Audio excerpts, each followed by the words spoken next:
अपने लला के बाल उतरवावे नो कह देखें चीना लग जाइया। और एक बकरी का बच्चा लेके, वो भी तो बकरी का बच्चा है, वो भी तो किसी का बेटा है बेटी है, जिसका तूने गला कटा दिया अपने बच्चे की जो है ना खैर के लिए, ये कभी नहीं हो सकता। पाप करण से कभी रक्षा नहीं हो सकती, पुण्यों से रक्षा होती है। अब वो बाल कटवा दिए, उन बालों को क्या करते हैं, मंदिर में चढ़ा देते हैं। पुजारी उनको उठा करके एक बोरी में भर लेता है सारे, और श्याम ने कुर्डियां पे घेर दे ठाके। अब वह बाड़ा ने के माँ सिर में मारेगी वह माता, और कौन से वह बैंक में जमा कराने के हैं, वह पुजारी बैंक में जमा कराएगा, उसने बाहर फेंकने हैं। आप क्यों ना काट के अपने घर पे डाल दो, उसने कहीं डालो। उन्हें जाना रद्दी के कुर्डियों पे है, गंध में डालना उन बालों को। तो परमात्मा हमें इस अज्ञान से हटा के तत्व ज्ञान के आधार से सतभक्ति प्रदान करना चाहते हैं, ताकि तुम्हारा कल्याण हो सके। फिर क्या बताते हैं, काचा पाका भोजन बना के माता धोकने गईया, उस माता ऊपर कुत्ता मुते ओ क्यों ना मर गईया, रे भोड़ी सी दुनिया गुरु बिन कैसे सरिया।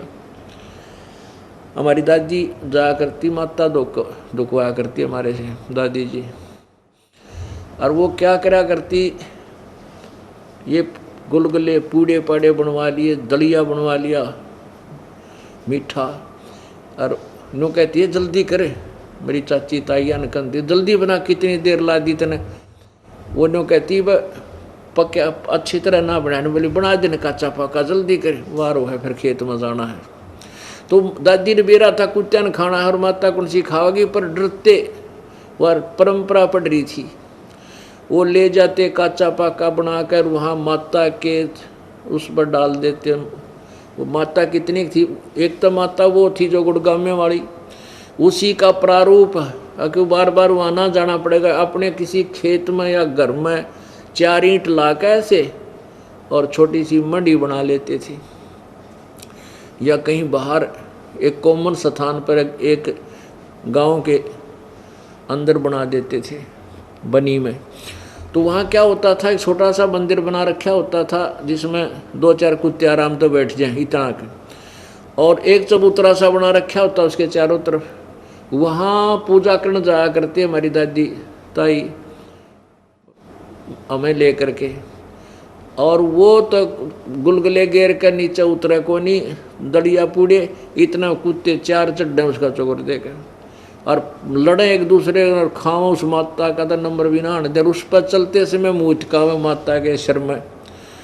तो परमात्मा कहते हैं, रे बोड़ी सी दुनिया काचा पाका भोजन बना के माता धोकने गईया, उसको माता ऊपर कुत्ता मुँह ओ क्यों ना मर गईया।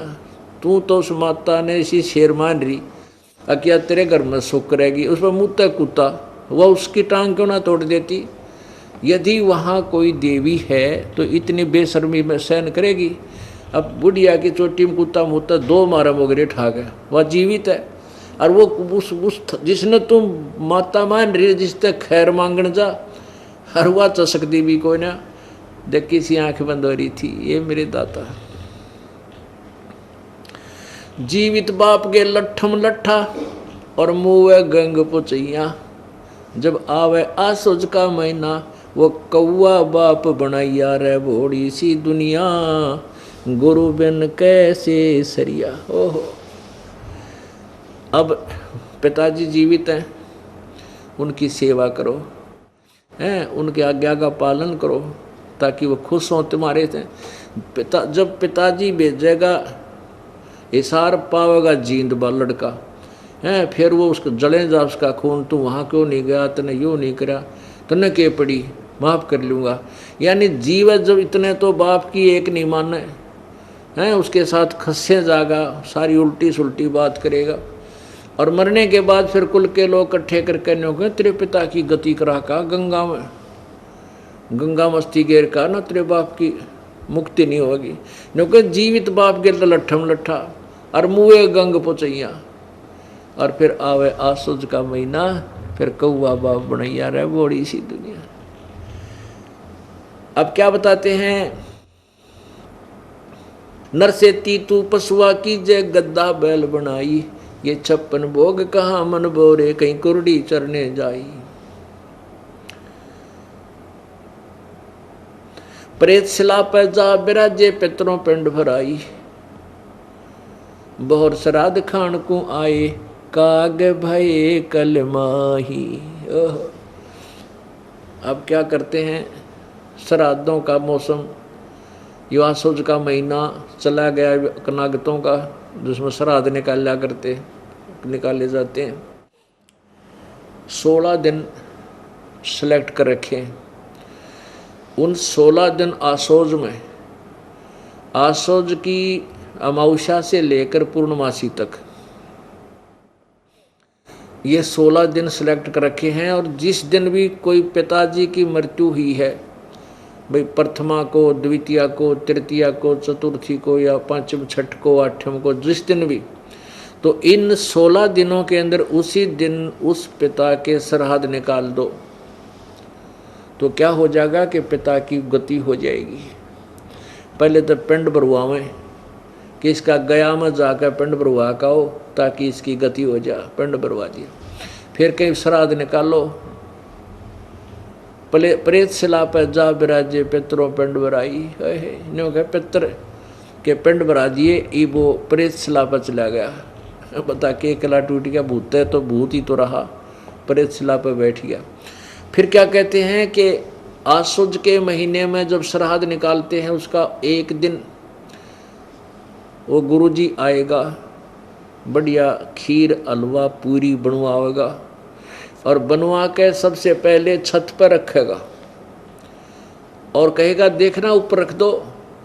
अब तो रखते ही कौवा आवेगा और कौवा उसको उनके मोहन भोग को खाएगा। तो फिर गुरुजी क्या कहेगा, अगर देख लग गया तेरे पिता को भोग, के बेरा हो सकता कौवा ही बन गया हो। अरे तेरा गजब हो।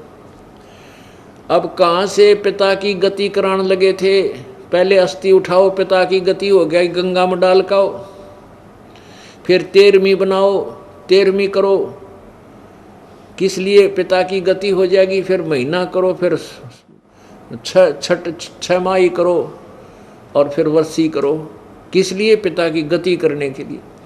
और फिर पिंड भरवाओ, फिर श्राद्ध निकालो, किस लिए, पिता की गति करने के। अरे वो पिता कौवा बना दिया कि हो सकता तेरा पिता कौवा बन गया हो, देख लाग गया ना भोग, और हम राजी होते हो ठीक है, कौवे ने भोग लगा दिया, पिताजी ने भोग लग गया। अरे तेरा गजब भैया। जीवित बाप के लट्ठम लट्ठा मुआ गंग पुचैया, जब आवे आसोज का महीना, वो कौवा बाप बनाया रे भोड़ी सी दुनिया, सतगुरु बिन कैसे ही सरिया। आसोज के महीने में कौवा बाप बना, वो बाप कौवा बना कर छोड़ दिया गति करान वालों ने। अब क्या बताते हैं, जय सतगुरु की संगत करते ये सकल कर्म कट जाई। जय सतगुरु की संगत करते सकल कर्म कट जाई, अमरपुरी पर आसन होते जहां धूप ना छाई। जय सतगुरु की संगत करते यानी परम संत तत्वदर्शी संत तुझे मिल जाता, ये सारे झंझट मिट जाते और अमरपुरी में तेरा ठिकाना होता सतलोक के अंदर। गीता जी अध्याय नंबर 18 के श्लोक नंबर 62 में कहा कि अर्जुन तू सर्वभाव से उस परमेश्वर की शरण में जा जिसकी कृपा से तू परम शांति और शाश्वत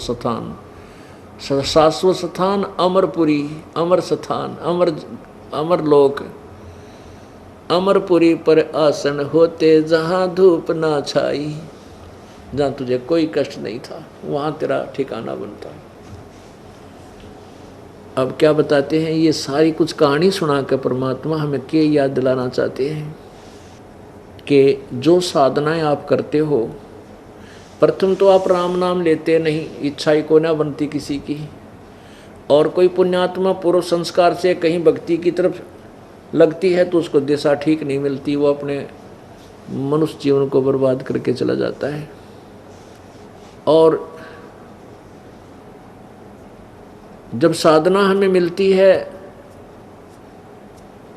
परमात्मा की, तो फिर हमें सर्व सुख प्राप्त होते हैं, हमारा मोक्ष हो जाता है। अब जैसे हम ये श्राद्ध निकालते हैं, तो श्राद्ध कहाँ से लिए? हमने अपने पुराणों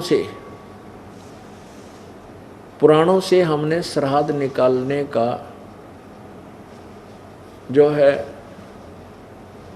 जो परंपरा है, पुराणों से पढ़ी, पुराणों से ही हम फिर गुरु लोग बताते थे कि पुराणों में लिखा है, ऐसा लिखा, उस पुराण में ऐसा लिखा, उसने ऐसा श्राद्ध नहीं किया तो उसका पिता यूँ दुख पाए, उसने ऐसा होगा, उसके पिता यूँ दुख पाए।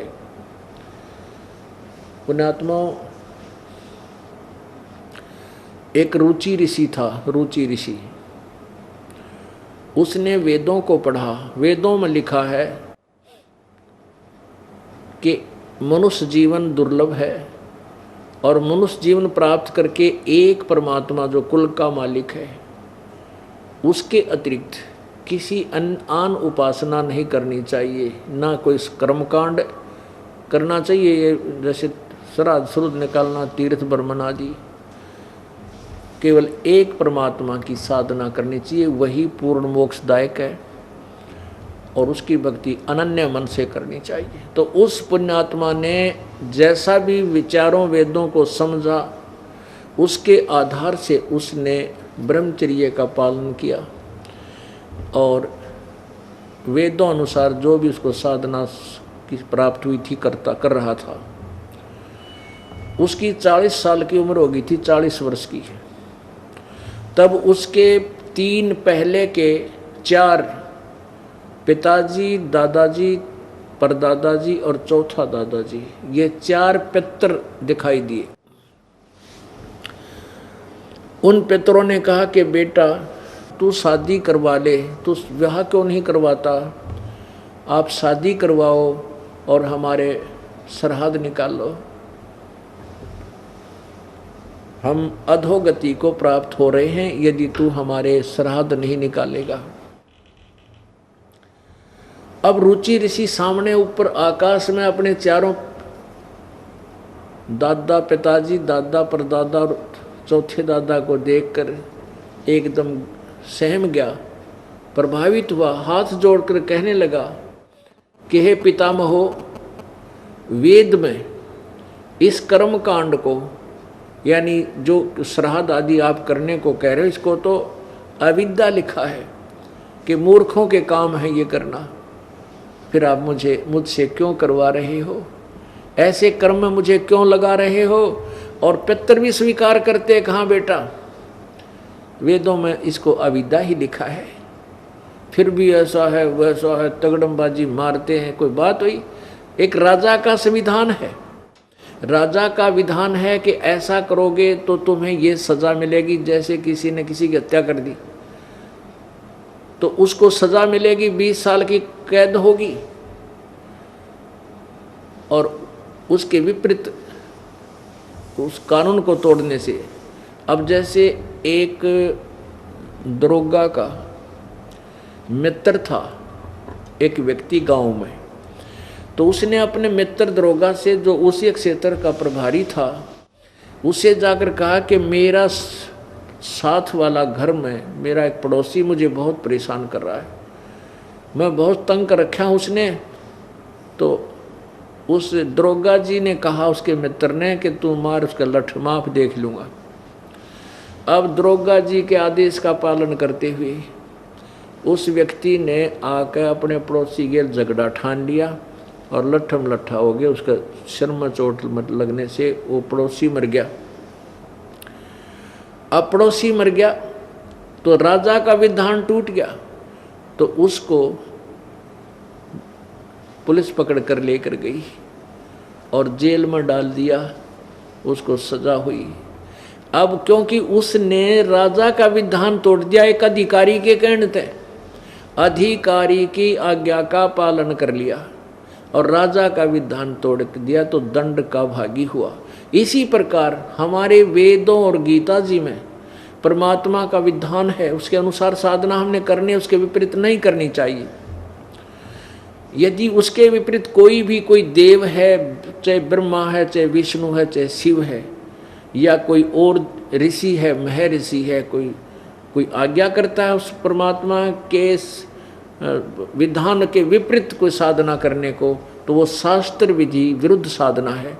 और गीता जी अध्याय नंबर 16 के श्लोक नंबर 23 में लिखा है कि शास्त्र विधि को त्याग कर जो मनमाना आचरण करते हैं, वो मनमानी पूजा करते हैं, ना उनकी कोई गति होती है, ना कार्य कोई सिद्धि होती है, ना उनका कोई सुख प्राप्त होता है, उनको व्यर्थ होता है।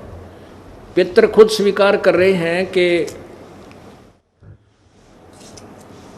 जो भी आप क्रिया कह रहे हो वेदों में इसको अविद्या बताया है, और स्वयं कह रहे हैं कि पुत्र फिर भी ऐसा है ना, पितर ये दे देते हैं, पितर वो दे देते हैं, तो वो आदेश पितरों का है।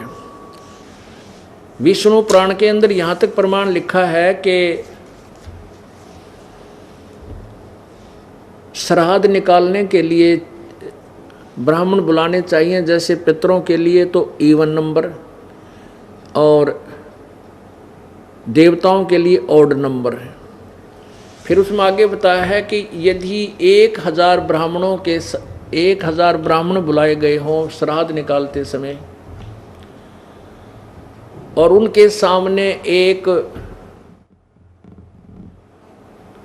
समक्ष एक योगी यानी तत्वदर्शी संत एक अकेला ही वहां बुला लिया जाए श्राद्ध कर्म में, तो वो तत्वदर्शी संत उन 1000 ब्राह्मणों का भी उद्धार करे और यजमान का भी उद्धार करे। तो पुण्यात्माओं, परमात्मा कहते हैं एक का साध्य सब सदय, सब साध्य सब जावे, और माली सींचे मूल को फिर फले फूले अगावे।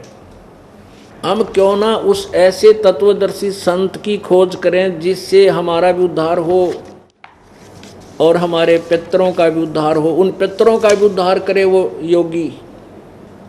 ये देखिएगा विष्णु पुराण, इसके 213 पृष्ठ पे ये है श्री विष्णु पुराण।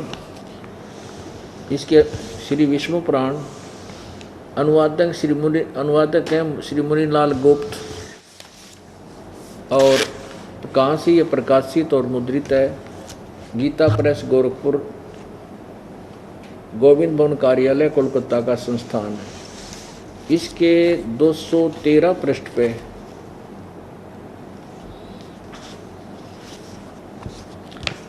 ये देखिएगा, पृष्ठ नंबर 213 और तृतीय अंश, अध्याय नंबर 15 और 16, ये 16 में है। अध्याय नंबर 15 के लास्ट में है कि हे भोपाल, पितर गण का आधार चंद्रमा है और चंद्रमा का आधार योग है, इसलिए श्राद्ध में योगी जन को नियुक्त करना अति उत्तम है। हे राजन, यदि श्राद्ध भोजी 1000 ब्राह्मणों के सम्मुख एक योगी भी हो तो वह यजमान सहित उन सब का उद्धार कर देता है। अब फिर हम क्यों डले डोवा, नरे ब्राह्मण बुलावा, इधर तो फिर 4 बुलाओ, 2 बुलाओ, 10 बुलाओ, तो क्यों ना हम एक ही तत्वदर्शी संत की शरण ग्रहण करें जो ब्राह्मणों का भी उद्धार कर दे और हमारा भी उद्धार करे। अब वो रुचि ऋषि की जो कथा है वो ये मार्कंडे पुराण के अंदर है, रुचि ऋषि की कथा। अब देखिएगा इसके 242 पृष्ठ पे ये मार्कंडे पुराण, ये है मार्कंडे पुराण, और ये गीता प्रेस गोरखपुर से प्रकाशित है। प्रकाशक एवं मुद्रक हैं गीता प्रेस गोरखपुर, गोविंद भवन कार्यालय कोलकाता का संस्थान। इसके 243 पृष्ठ पे है,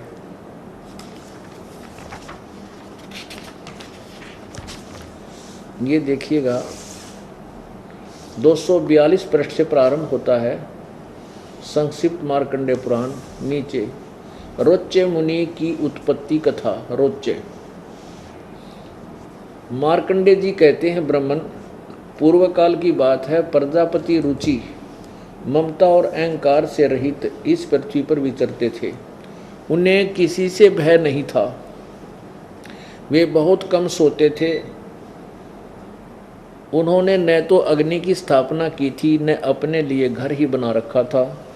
वे एक बार भोजन करते और बिना आश्रम के रहते थे। उन्हें सब प्रकार की आसक्तियों से रहित एवं मुनिवर्ती में रहते देखकर उनके पितरों ने उनसे कहा। पितर बोले, बेटा विवाह स्वर्ग और अपवर्ग का हेतु होने के कारण एक पुण्यमय कार्य है, उसे तुमने क्यों नहीं किया?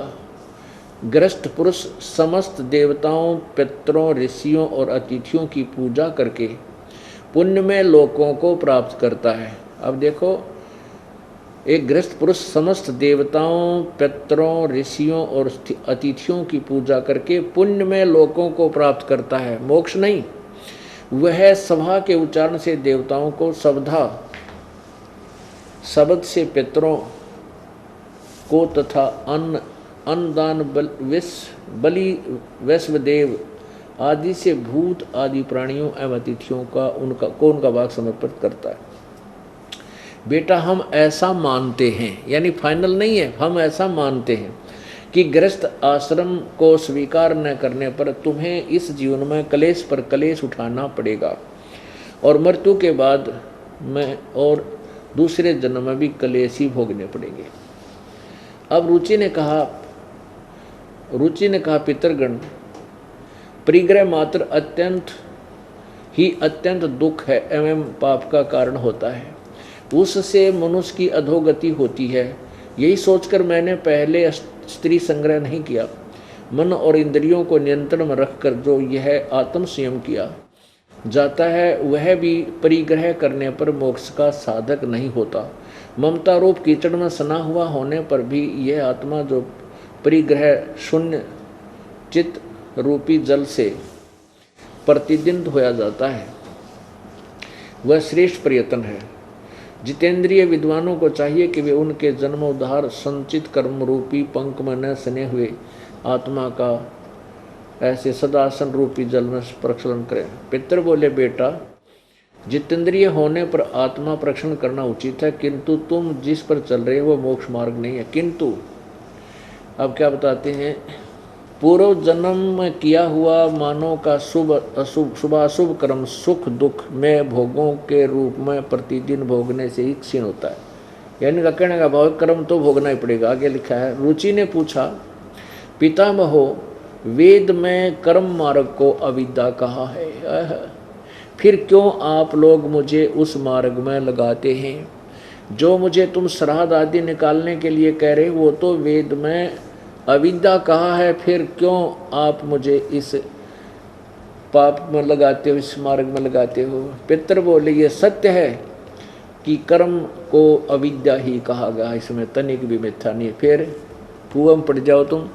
आप भी मान रहे हैं कि जो भी वेद में इसको अविद्या लिखा है इसमें तनिक भी संशय नहीं है, और फिर भी कह रहे हैं बेटा ना तुम हमारे श्राद्ध निकाल। देखिए, अब देखो, ये है वो, इन चित्र भी बना रखा है। ये रुचि ऋषि और आकाश में ये 4 पितर दिखाई दिए। ये भी पहले ऋषि थे, ये करके काम अपना क्रम बिगाड़ गए ने, दुनिया के खा टिकड़े श्राद्ध कटवा का आप भी भूत बन गए, और बेटे नौर सलाह दे रहेगा ना तो भी इससे काम में आ जा। जबकि गीता जी अध्याय नंबर 9 के श्लोक नंबर 25 में लिखा है कि भूत पूजनीय भूत बनेंगे, पितरों को पूजने वाले पितर बनेंगे, और देवताओं के पूजने वाले देवताओं को प्राप्त होंगे, मेरे पूजने वाले मुझे प्राप्त होंगे। अब पितर पूजने वाले पितर बनेंगे, ये 4 पितर बन गए। वही क्रिया इनके दिमाग में गूंज रही थी, घूम रही थी, उसी को सत्य मान रहे थे। अपने पुत्र को भी उसी नरक में डालने की चेष्टा कर रहे हैं। आगे देखा, ये 244 पृष्ठ पे रुचि ने कहा, पितरो, अब तो मैं बूढ़ा हो गया, भला मुझको कौन स्त्री देगा? इसके सिवा मुझ जैसे दरिद्र के लिए स्त्री को रखना बहुत कठिन कार्य है। पितर बोले, वत्स, यदि हमारी बात नहीं मानेगा तो हम लोगों का पतन हो जाएगा और हमारी भी अधोगति होगी।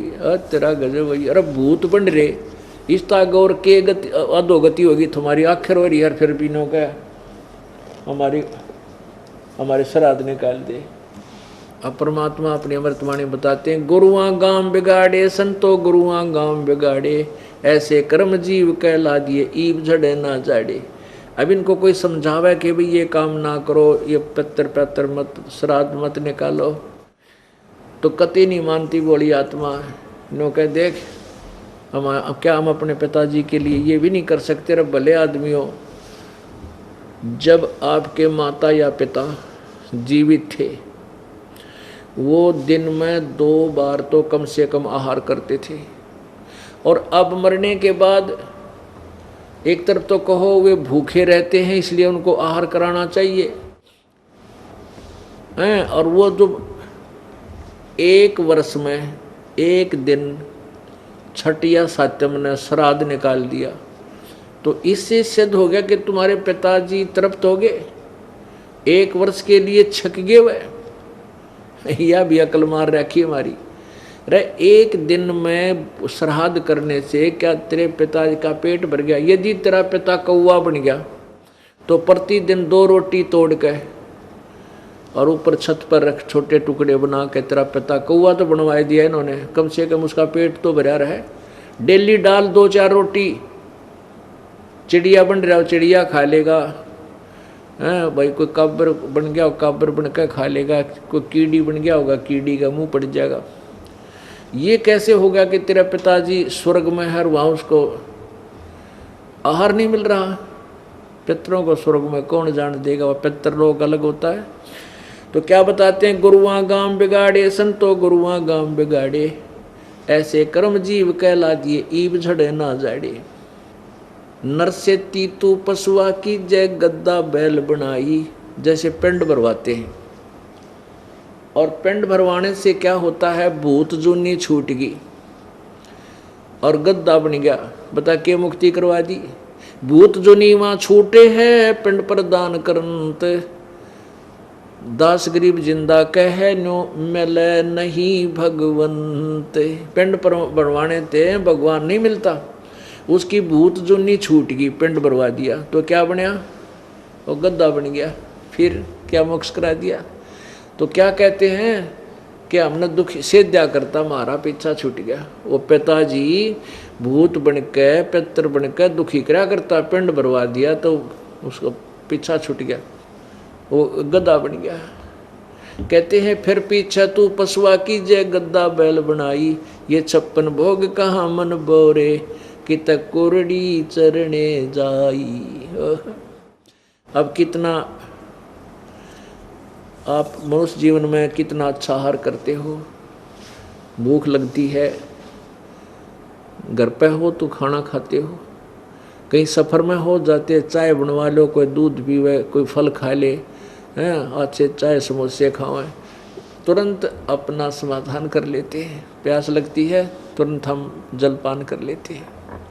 और फिर क्या होगा, नर से तीतू पशुआ की जय दीजे बैल बनाए, 4 पहर जंगल में डोले तेरा तो ना पेट भराए। पुण्यात्मा हमें याद है, वो बातें अब याद आती हैं जब भगवान ने हमारी आँख खोल दी। इस दास का जन्म किसान परिवार में जो हुआ, और हमारे एक बैल था, उस बैल के पैर में, पिछले पैर में खुरों के बीच में एक कील लागेगी, कील अच्छी 1.5 इंच की चोबा कील, एक जो है ना सक्रिय सा था, और वो अंदर घुस गई। उसके ऊपर की कैप को नहीं थी, वह टोपी सी होती है, वो टूट गई थी, उसने किसी नालायक ने बाहर फेंक दी गली में, और वो बैल के पिछले पैर में घुस गई। सुबह सुबह अंधेरे में वक्त से लेकर गया था अली। अब वो पैर में एकदम घुस लगी, जल्दी जल्दी कदम रखने से वो और अंदर चली गई। अली ने ध्यान नहीं दिया, सोचा कोई ठोकर सी लगी होगी बैल के, और हो जाएगा ठीक। क्योंकि वहाँ पहले समाधान बताया करते जो बड़े बूढ़े थे कि हाल बैल के पैर में कोई लंग हो जा तो उसने रोक्या नहीं करते, उसको काम को लेते रहें, नहीं तो वो फिर नस पे नस चढ़ जाती है, वह ज़्यादा दुखी करती है। इस दृष्टिकोण से हाली ने उसको चलते रखा, रुकने नहीं दिया। वो क्या हो गया कि चल चल के कंकर पत्थर लग के वह अंदर ठुक गई, बाहर भी दिखाई नहीं दे। और सारा दिन जैसे तैसे उस बैल को चलाया। शाम को वो 3 पैरों से चलकर आ रहा है, आते ही बैठ गया, ना चारा चरया ना जलपान किया, आंखों में पानी गिरे, सुबह उठा नहीं। अब सुबह तक उसके पैर में सोजिश आ गई, स्वेलिंग होगी, पूरा पैर सूज गया ऊपर, घुटनों तो ऊपर तक। देसी वैद्य होया करते गांव में, कोई एक व्यक्ति बुलाया, पुराना बुजुर्ग सा, वो कहने लगा भाई इसके गोड्डे में, घुटने में बाव आया हुआ है, और उस घुटने के ऊपर पट्टी बांधनी शुरू कर दी, गर्म कोई बनू के जैसे भी जड़ी बूटी, कील लगी है नीचे खुर में, और ट्रीटमेंट हो रहा है घुटने का। अब वो बोल के नहीं बता सकता मेरे कहाँ चोट लगी है। और जब वो मनुष्य शरीर में था, धरती तो लिया करता, उसको सोचा भी नहीं होगा तेरे साथ ये बन जाएगी नालायक प्राणी परमात्मा की भक्ति के बिना। 1 महीने के बाद वो वैसे खुर देख लिए थे पहले, हाथ उठ मार के हमारे घर वालों ने भी, उस देसी वैद्य ने भी, लेकिन वो कील अंदर घुसी हुई थी, निशान भी नहीं था। पीड़ा इतनी जबरदस्त कि बैल ना चारा चरे ना जल पीवे। 1 महीने के बाद वो कील जहाँ लगी थी वो पक के अपने आप फूट कर उसमें से मवाद निकलने लगा। फिर देखा एक बुलाया व्यक्ति एक चिमटी सी ले रहा था, वो नकचुंडी, उसके साथ सुने खुरच कर वो देखा, वो पकड़ के खींची, अरे तरह गजब वही हो, या कील लगी थी बैल के पैर में। फिर वो बैल चारा चरण लगा, धीरे धीरे स्वस्थ हुआ। पुण्यात्माओं, अब ना तो ये बता सका मेरे कहाँ पीड़ा है, पीड़ा हो रही, पीड़ा थी खुरों के बीच में पैर में, और इलाज घुटने का, पट्टी वहाँ करने लग रही। तो हमारी वो दुर्गति होगी जो भक्ति नहीं करते। जब वो मानव शरीर में होगा तो कैसा आहार करता था, 56 भोग, कदे खीर बना लो, आज हलवा बना लो, 2 सब्जी बनाकर खाता था। और अब क्या खाता है, कांदे जुआ जोते कुआ कौंदों का बुस खावे। पहले क्या करते थे कि बैल को एक रहट में जोड़ देते थे, रहट होता है सिंचाई करने के लिए, कुएं से जल निकालते थे, और उस कुएं वाले एक कोल्लू की तरह बैल जोत दिया जाता था, वो चलता रहता, पानी खेतों में जाता रहता। तो उसको सुबह जोत देते थे, दोपहर को 1 घंटा रेस्ट देते थे, उसके लिए सूखा आहार, तूड़ा भूस, जौ का भूस इतना बेकार होता है, उसको पशु खाता नहीं। पहले गेहूँ नहीं होते थे, बहुत कम होते थे, ऐसे ही जौ वगैरह हो जाते थे, तो उसके भूस को तो खाते समय उसके वो होते कांटे से होया करे, तुस बोलते हैं उनको, और वो खावर उसके मुंह में फंसा, और वो आँखा में का पानी पड़ा, लेकिन भूख लग रही, वो खाना पड़ता था। तो वो दुर्गति नारी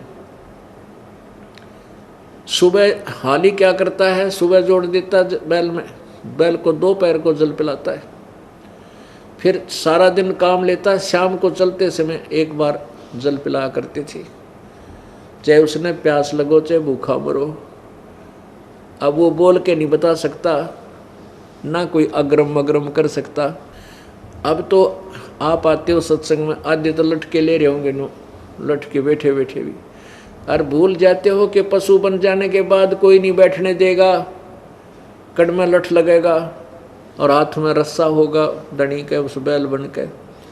तो इन दुखों को याद करके घना डरना पड़ेगा, अपने बहुत ज़्यादा भय बनाना पड़ेगा। ये सब ज्ञान सुनाने का उद्देश्य है कि सच्चाई से परिचित हो, और सच्चाई से परिचित होकर आपके दिल में डर बने और भय बिन भक्ति नहीं हो सकती। एक व्यक्ति क्या कह रहा था, जो भगवान से दूर होते हैं, ऐसे चर्चा चलती थी, तो एक कहने लगा ये तो ना वैसे डराने के लिए कह रखा है, बोल रखी है वाणियाँ। कहते हैं संत के भाई तो फिर गधा बन जाएगा, कुत्ता बन जाएगा, है न्यू दुख होगा। ऐसा कुछ नहीं होता, मनुष्य तो मनुष्य ही रहेंगे, कुत्ते कुत्ते बना करते हैं। अरे वाह भले आदमी। अब देखो कोई किसी को कहता है चोरी मत करना, और चोरी करेगा तो तुझे पुलिस पकड़ेगी, सजा होगी, कैद में डाल दिया जाएगा। अब कोई न्यू कहे कि ये तो वैसे डराने के लिए कह रहा है तुझे। पुण्यात्मा इसमें डर भी है और सच्चाई भी है। यदि वो डर गया तो बुराई से बचेगा, बुराई से बचेगा तो दंड से बचेगा। इसी प्रकार ये सत्य है जो आपको बताया जाता है, और इस सत्य को आप सत्य मानकर इसको डरोगे और भक्ति करोगे तो आने वाली आपदाओं से आप बच जाओगे और परमात्मा प्राप्ति होगी। बोलो सतगुरुदेव। परमपिता परमात्मा कबीर देव, कबीर प्रभु, अल्लाह, कबीर,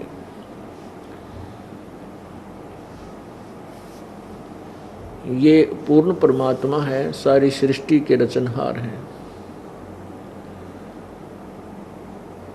और ये वही परमात्मा है जो आज से लगभग 600 वर्ष पूर्व पवित्र भारतवर्ष की पवित्र भूमि पर बनारस शहर के अंदर एक लहर तारा तालाब पर कमल के फूल पर शिशु रूप धारण करके प्रकट हुए थे। किसी माँ से जन्म नहीं लिया था, और उनको एक निसंतान दंपति, जुलाहा दंपति, जिनके नीरू और नीमा नाम थे, वो परमेश्वर बालक लीला रूपधारी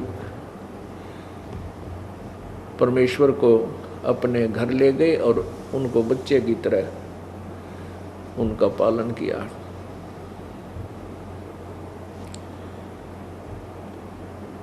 पुण्यात्माओं कई शंकाएं हो जाती हैं कि एक तरफ तो हम भगवान परमेश्वर कबीर देव को सबका पालनहार कहते हैं, और फिर उनका पालन किया एक जुलाहे ने।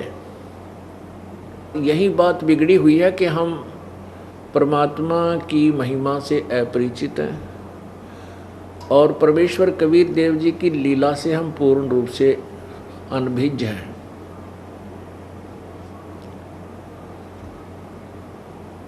कबीर परमेश्वर जी बालक रूप में जब 25 दिन के हो गए, और 25 दिन तक उन्होंने कुछ भी आहार नहीं किया।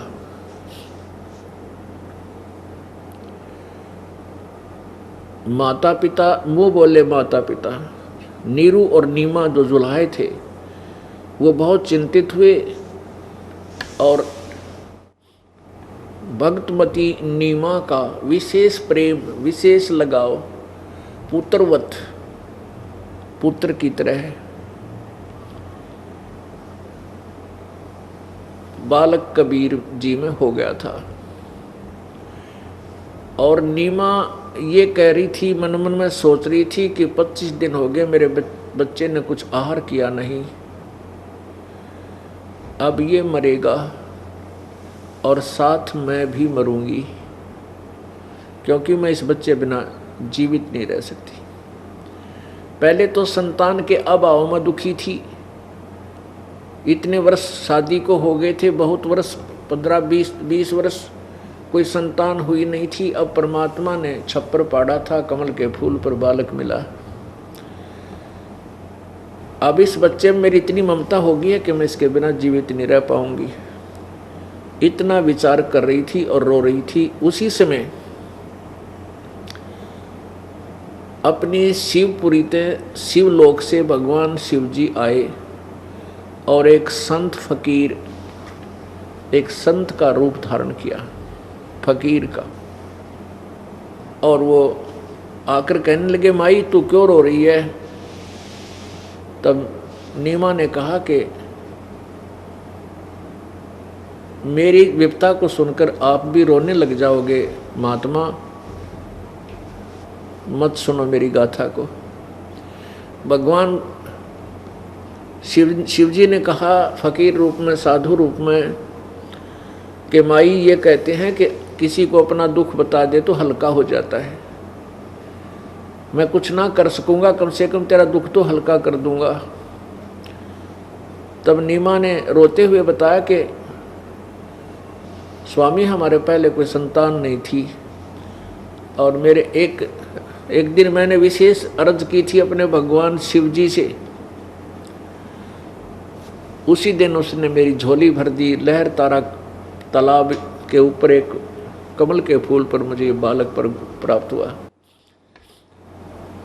अब कारण क्या था कि वो मुसलमान दुल्हे थे नीरू और नीमा, और फिर भी भगवान शिव को विशेष रूप से पूजती थी वो नीमा, नीरू और नीमा अंदर ही अंदर, क्योंकि कुछ ही वर्ष पहले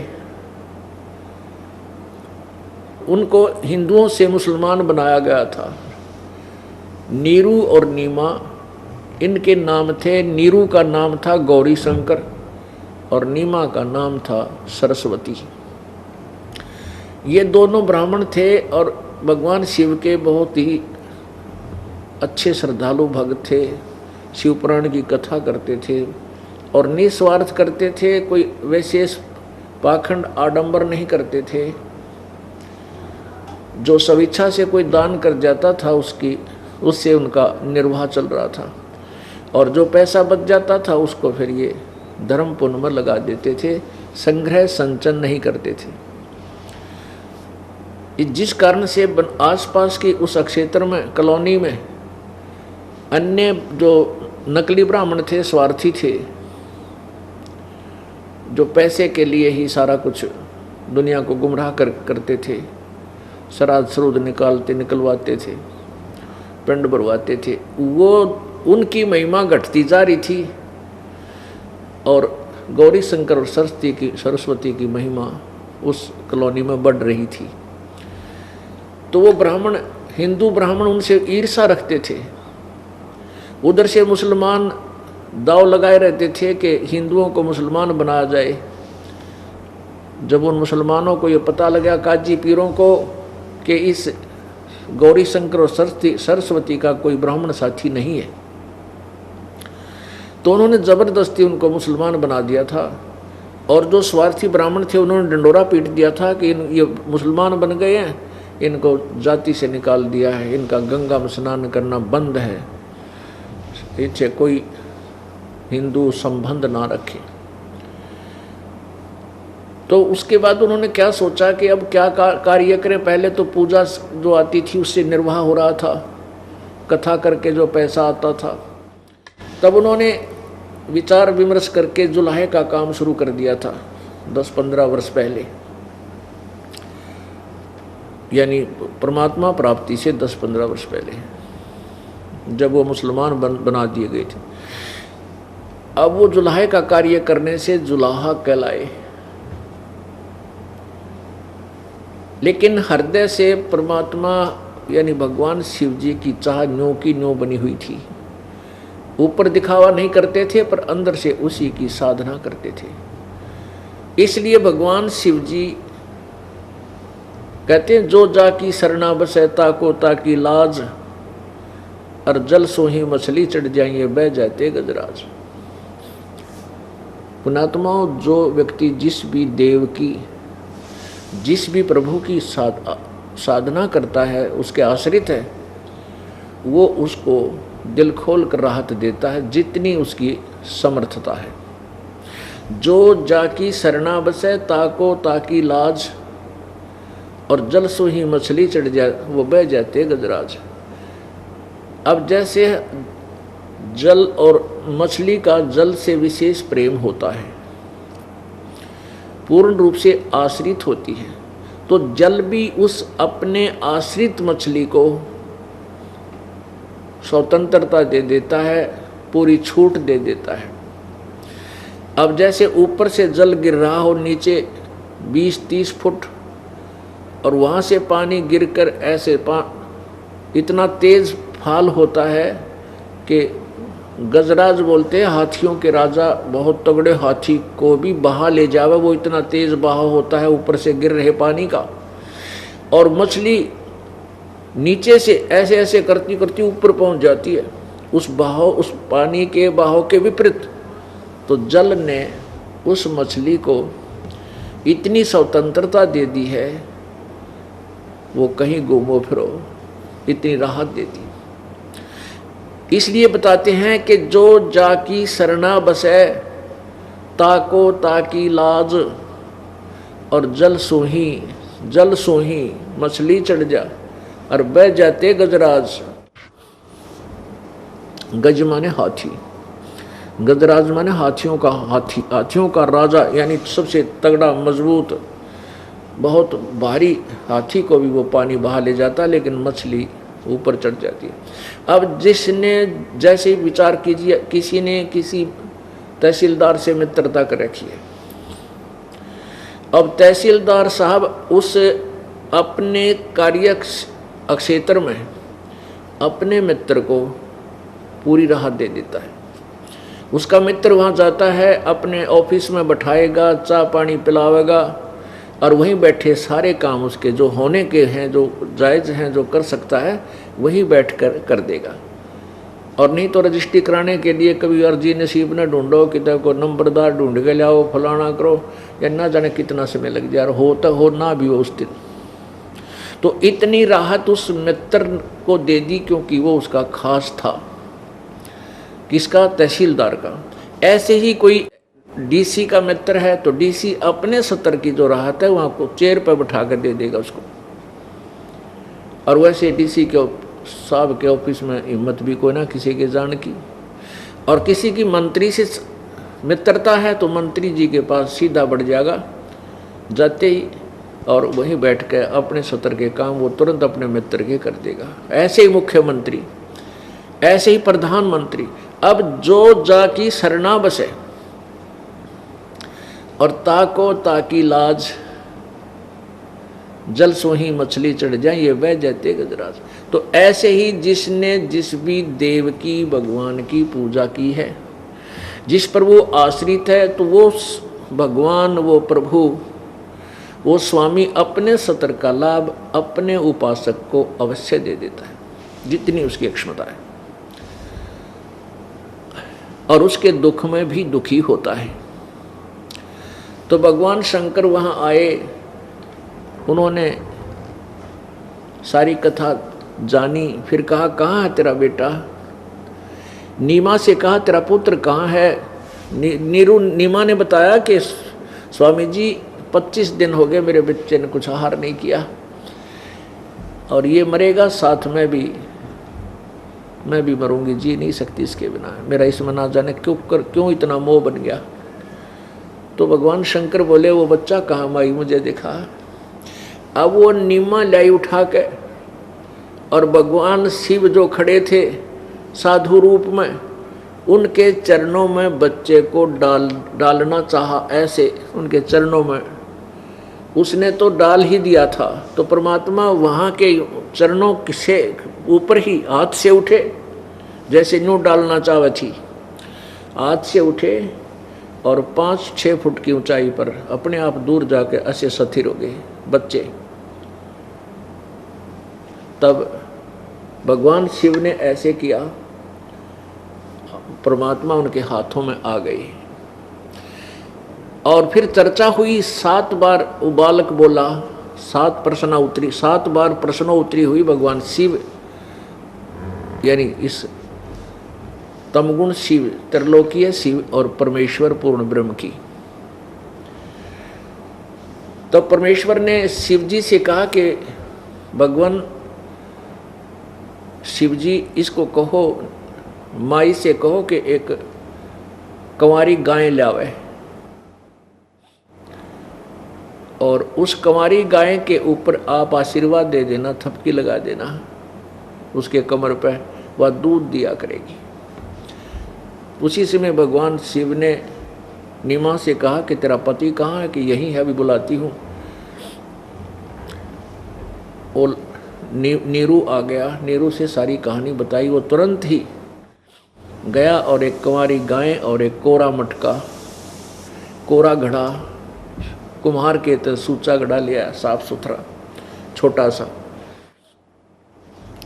और परमात्मा के आदेश अनुसार शिवजी भगवान ने उस गाय के थपकी मारी, लंबे लंबे सतन हो गए और वो पात्र नीचे कर दिया। अपने आप दूध जल पड़ा और भरने के बाद बंद हो गया। तब परमेश्वर ने कहा कि अब प्रतिदिन दूध दिया करेगी और भगत जी से कह दो नीरू को कि थपकी मारे और दूध निकाल लिया करेगा। ऐसा ही होने लग गया। अब करे करावे साइया मन में लहर उठा, दादू सिरदर जीव के वो आप बगल हो जाए। परमात्मा महिमा का भूखा नहीं है, क्योंकि वो महिमा से परिपूर्ण है। अब परमेश्वर ने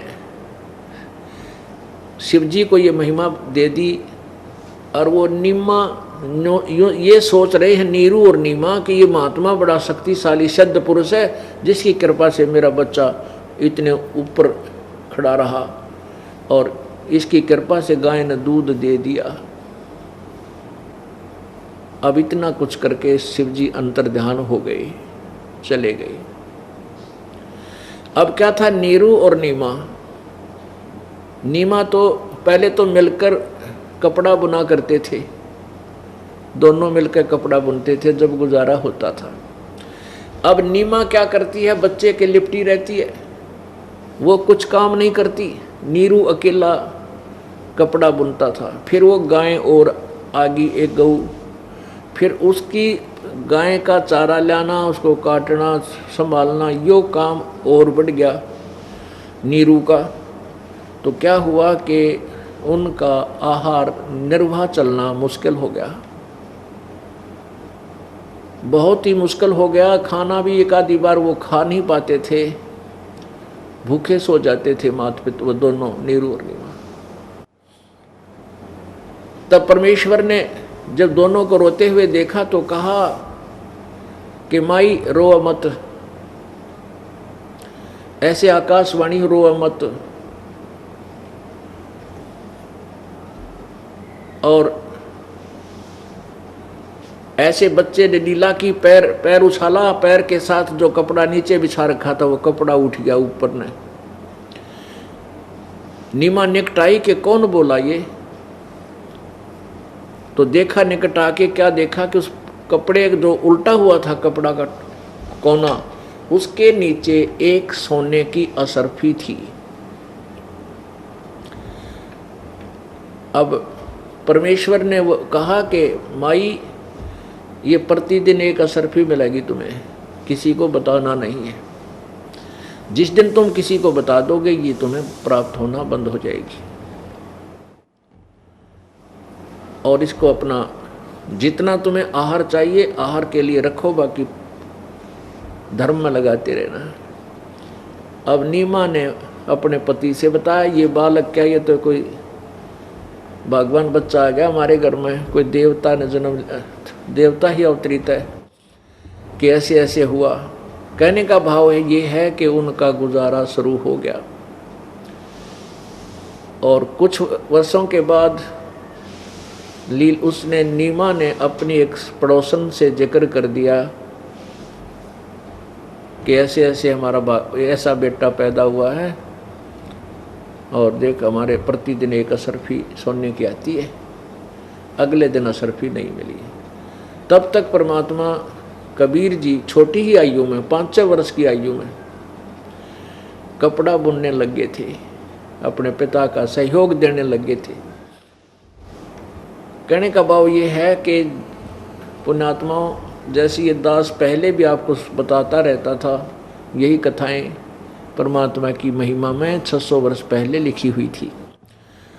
और अब इन वेदों ने सेकंड कर दिया, समर्थन दे दिया कि सचमुच जब वो परमेश्वर शिशु रूप धार कर यहाँ आता है, उसकी परमेश्वर की परवरिश की लीला कुंवारी गायों से होती है।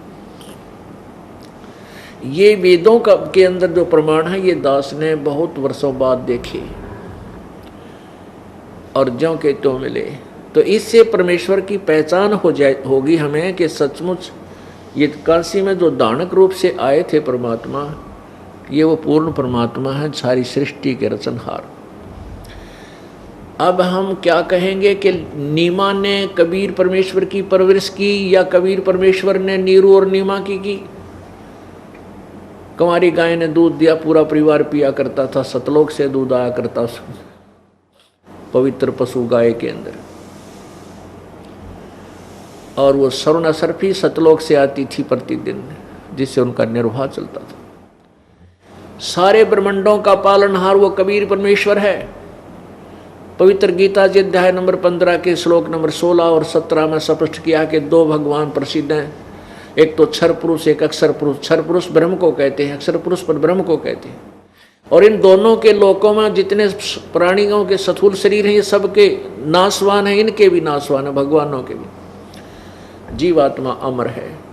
उत्तम पुरुषत्व ने 15वें अध्याय के 17वें श्लोक में कहा कि वास्तव में श्रेष्ठ भगवान तो कोई और है जिसको परमात्मा कहा जाता है, और वही तीनों लोकों में प्रवेश करके सबका धारण पोषण करता है। गीता जी अध्याय नंबर 15 के श्लोक नंबर 1 से 4 में स्पष्ट किया है कि ऊपर को जड़, नीचे को तीनों गुण रूपी शाखा, रजगुण ब्रह्मा, सतगुण विष्णु, तम गुण शिव जी रूपी शाखा वाला उल्टा लटका हुआ संसार रूपी वृक्ष है। तो पुण्यात्माओं, वृक्ष को आहार जड़ से मिलता है, मूल से मिलता है, और मूल से आहार तना में जाता है। तना अक्षर पुरुष है, ये परब्रह्म है। फिर उसके बाद डार में जाता है, डार ये क्षर पुरुष यानी ब्रह्म है, ज्योति निरंजन 21 ब्रह्मांड का स्वामी। और डार से फिर शाखाओं में जाता है, और पात रूप संसार।